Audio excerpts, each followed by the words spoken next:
Bloomberg hyperdrive is out today, with the saga of how some self-important Wall Street bozos totally mismanaged the Hertz campaign to make electric cars part of its fleet. In the aftermath of their idiocy, they managed to set the EV revolution in America back years. On May 22, 2020, Hertz, the leading car rental company in America, filed for bankruptcy. It was the height of the COVID-19 pandemic, and Americans were staying home in droves, afraid to venture outside, let alone rent a car to go on vacation. But every setback is an opportunity.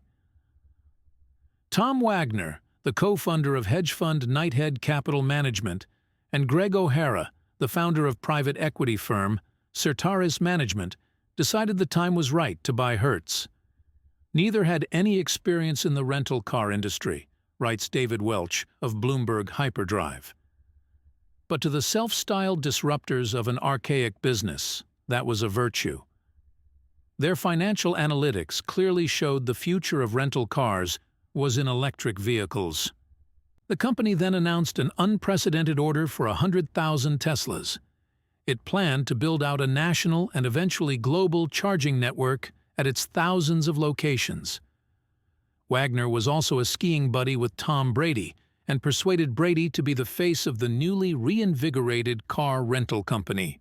It was a pitch-perfect strategy for an economy rebounding from the pandemic, Welch writes, one that seized on the public's fascination with Elon Musk and the stock market's willingness to throw money at anything with an EV story.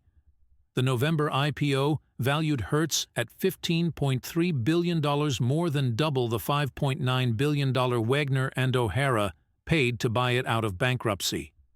Soon, Hertz announced that Stephen Scher, the recently retired CFO of Goldman Sachs, would join Hertz as its CEO to lead its EV transformation.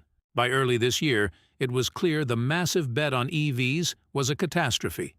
Musk had slashed Tesla prices by as much as 30%, sending the value of the electric cars in the Hertz fleet plummeting. Wagner and O'Hara's plan had exploded in spectacular fashion. Their idea to radically make over a tired industry has gone silent, and the company is now doubling down on conventional cars with gasoline engines. Hertz shares have fallen 74% since the IPO. The boardroom is engaged in assigning blame, and Scher has quit, leaving his reputation in tatters. It now appears the order for 100,000 Teslas was hammered out in secret negotiations over 9 months, often with Elon Musk himself involved. It initially seemed like a coup for both companies because Hertz got a jump on Enterprise and Avis, while on the day of the announcement in October 2021, Tesla shares surged 13%, pushing its market value past $1 trillion for the first time.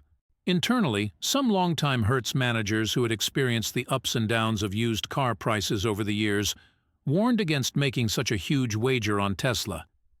They knew betting wrong on which models to buy is a profit killer for rental companies, which rely heavily on strong returns when they eventually sell cars into the used vehicle market. The rental business generates revenue in 2 ways.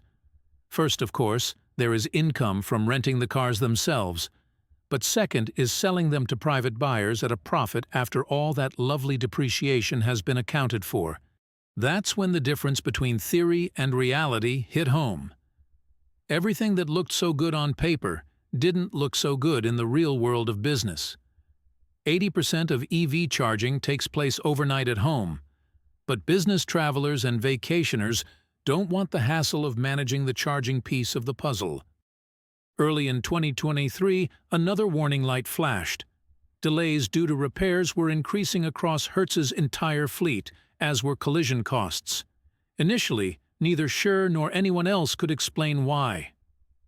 It wasn't for at least another quarter that his team broke down the aggregate data and showed the board that the culprit, in both cases, were Teslas.